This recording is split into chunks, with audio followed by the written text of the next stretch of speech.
This is kind of an explanation of why I did that last draft. That souvenir's a Mike Salmon Gucci, if you want to call me personal favorite. I'm real big into AFC type of ball these days. I think the proliferation of spread and the arena football shit, while fun to watch, is going to fastly fade away. And a lot of it is because athletes, in my opinion, are getting really good at different positions. I mean, you're getting bigger and bigger cornerbacks, 6'2", 6'3" cornerbacks are coming out. They can handle and work with it. Take a tight end, they couldn't. Linebackers are getting insane. Again, I won't deviate. If I got a chance to get into Kobe Dean and Brandon Smith, I'll go all in defense. But in this case, I kind of went a little bit different for a reason. And I'm kind of into this, and I talked about it. You can read it, but I'm going to save you a little time. If you look at, I think I referenced before another video, Smith has a lot of tight ends, dude. Like he had Michael Pruitt, Erskine, Delaney Walker, different times. Jonnu Smith moved tight ends 6'3", 6'5", 245 to 250. 12, 13 personnel, 11 personnel common, 13 personnel weren't as common, but why can't you do 13 personnel? You can go one running back, 3 tight ends. This is going to be unpopular, but why are we threatening whether Pitts lines up a wide receiver, slot, or tight end? Does it fucking matter? I consider Pitts a receiving threat. He's a unicorn.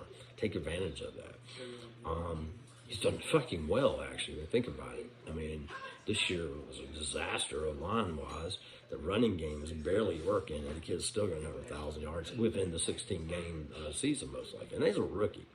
So maybe we got our Megatron. Look at it from that perspective. Maybe we got a Megatron-type player or a Mike Evans-type player that can play tight end, incidentally.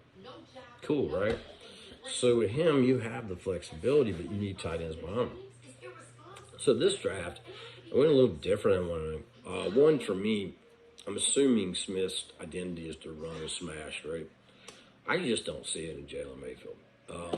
I don't know that if I was to go out of their way to replace him or upgrade, they could go free agent. I didn't add my free agency, but I probably would sign Ben Jones. If nothing else, have depth and push these 2 young guys, Hennessy and Dahlman, but on left guard, I just don't see it with Mayfield. I mean, you could stat all fucking day, PFF all the day. I just tell you, the guy is whiffing, dude. I think he's a deaf guy. And that's not bad. But he's 21, maybe he'll get better. So in this case, when Kenyon Green fell, dude, watch him play. He's agile, loaded ground, doesn't get pushed around, head on a swivel. He can pull. He's an immediate starter left guard. Let's say later on you want to go the year after that, and you want to move on Caleb, then you could probably look at the decision. Again, maybe do I put Jalen out there? I know you don't like this other stuff, but maybe Jalen is a better right tackle. He did play on the right side for a long time. So I'm not so ready to dismiss Mayfield. I just don't think he's ready. I think Kenyon Green you could plop in day one. And then in the draft, I did BPA here, but I went Walker. Kenneth Walker, me, is an electric running back and dynamic receiver. Right here, you could obviously go to Brandon Smith or defense if you want him. In this case, to me, the BPA was this electric running back. Why not take him, right? Then you guys go, okay, who the fuck's Martin Emerson? Look up Martin Emerson Jr., 6'2", 200-pound Mississippi State, long, athletic cornerback. Physical. I put some of his pre-college highlights in there. Just see him, camp. You can see him going and drills them all. So you can see his tenacity. But watch him in some LSU. I watched the LSU game, watch a couple of Mississippi State. They don't throw towards this kid. This kid is a boundary corner. Loves man. I think the idea of getting a guy like this, it's going to be a little bit rough on the edges, but I think you can work with him, and I think he could end up being a steal of a deal. I mean, you can watch some full games of him. I think you'll like it. Watch him.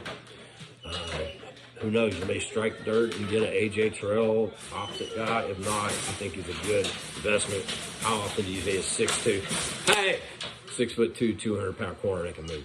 Good hips. Then I went crazy. I went Trey McBride, and back-to-back, I followed up Jeremy Ruckert. Both around 6'5", 250. McBride is dynamic in a Brock way.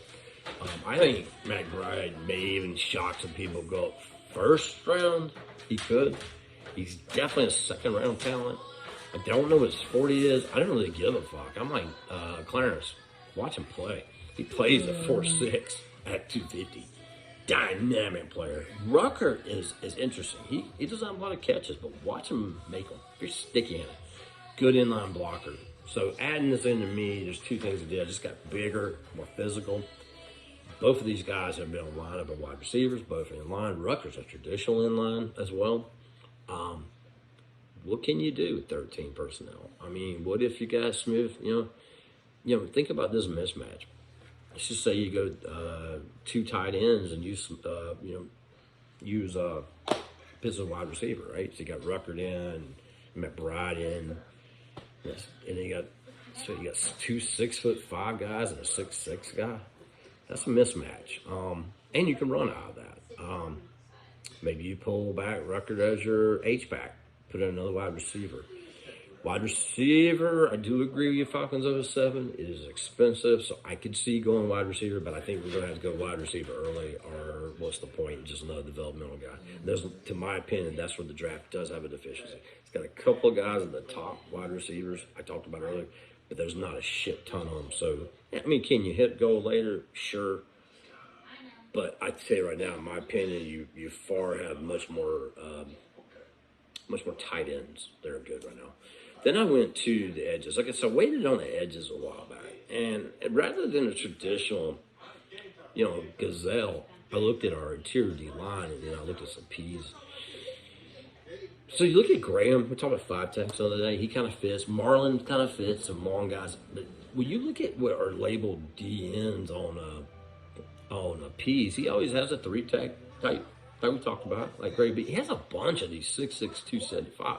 I don't know what's going on with Kaminsky, but we haven't seen that progression. I don't know what it is. Maybe he's going to be there.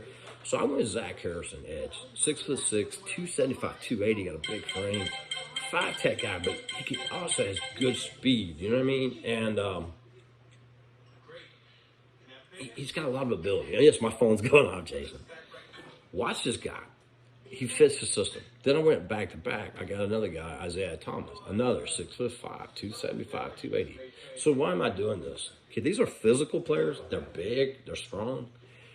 Look, you're going to have to re-sign a Fowler. You've got AO. You may have to get another veteran edge. Somebody pointed out maybe you get a guy, 1-year deal. Maybe D Ford comes back or something like that, right? But 6'5", 270, 275, 280 guys, 5 techs. I'll go with Vail. They make a huge difference, particularly in the P's defense. They shut down the run. They have power. They add a physicality. And, these guys can actually help a Grady, in my opinion, too, because I think it was Clarence, he said something about Grady's in a bad spot. He's kind of the featured guy when in reality he should be surrounded by more. I didn't draft a nose tackle. I think we got to get one. I like Rush, but I think we need another one. Austin Johnson, because Keem Hicks would be a good 1-year deal. So then, if there's 2 5-tech types, I went into Penn State. Linebacker, Jesse Luketa, to me, is untapped savagery. Now, you got to work this guy. He's mean, he's stupid, he's Neanderthal, and I fucking love it. I will agree with something Clarence probably would say. You really would prefer you had a Nakobe Dean with this, but I didn't get Nakobe Dean. But I have no problem adding a 6'3", 250 madman. Again, physical. Watch how he hits, man. He just pops the shit. Guy's got a little bit of pass rush ability. When you're this late in the draft, though, you are looking for diamonds rough. I think he could be. My favorite pick of all, again, this one's probably really my type highway draft. It's probably Oshwan Mathis, edge, TCU. Chills it up, 6'5", 260 guy. TCU. He stands out on the field. He's fast. He's a lot like AO. You notice him. Long. Again, got a kind of mean area, right? A mean toughness to him. And I like that. And I think you can work with him. So this is probably my close to a mock if I were a GM. For me, I want to erase all that Navy SEAL fake brotherhood bullshit. I want as little finesse on my team as possible. I don't want my identity to continue to be the aerial circus. I have a veteran quarterback that needs protection. That's one, right? So you get it. 2, I want to run the ball, be physical. And 3, Matt can still fucking throw. And, you know, I honestly think when you look at the guys we're dealing with, like a Devin White's in our division, or, you know, Michael Parsons, you know, start rolling out these big tight ends on him. Start taking him out of the rush game. Because also, guess what? You go against Tampa, they fucking covering 3 tight end, 13 personnel and 12 personnel with cornerbacks that easily. Antoine Winfield will suffer. I like Antoine Winfield, but he does have trouble with these bigger tight ends. Get Devin White out of that pass rush. Make him cover.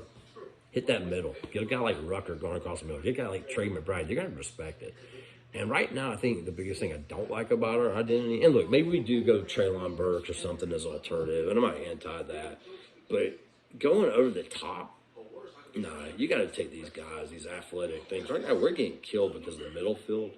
It's just like you can just post up on us, right? So, the tight ends, and I think he used them well. That's probably the closest thing. If I were GM, love to hear what you guys said. Normally, I just do scenarios, but I did vary the players. Again, let me caveat, this is how the draft fell, and I'm pretty happy with it. But, you know, the draft could fall another way. It could be no Kobe Dean. Hope you brothers have a good day and enjoy the reading. By the way, my scenarios, I started adding some draft reports as well, so you guys get a little smarter. And what do you think the next game holds for us? Detroit's a little scary, man. It's just whoop bears on his ass. So more to follow. Later.